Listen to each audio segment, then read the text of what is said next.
Welcome to Penrose Learning, where we make understanding easy. In this video, I will show how to make eggs Gordon Ramsay, only way. Start by cracking eggs into a cold pan with butter, then add a splash of milk or cream and salt. Put pan over medium heat and stir constantly, scraping the base, then remove from heat periodically to control temperature. Finish with a knob of cold butter and chopped chives, then serve immediately on warm toast. Mastering technique is about attention more than speed, so keep the pan moving and your eyes on the eggs.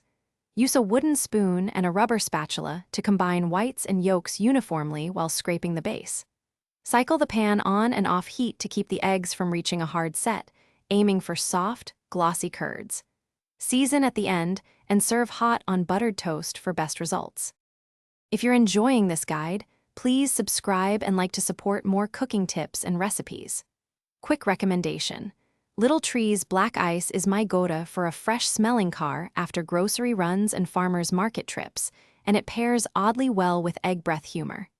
Check the description for the link and other deals, pick one up if you want, and now let's get back to the video. Flavor is simple. Quality ingredients amplify the technique, so choose good butter and fresh herbs. Add chives or tarragon finely chopped, and consider a tiny squeeze of lemon if you want brightness. Toast your bread and butter it lightly before plating to complement the eggs, and sprinkle flaky salt and cracked pepper just before serving. Keep portions small and present the eggs immediately for a restaurant feel at home. Thanks for watching. If this was helpful, leave a like and consider subscribing. See you next time.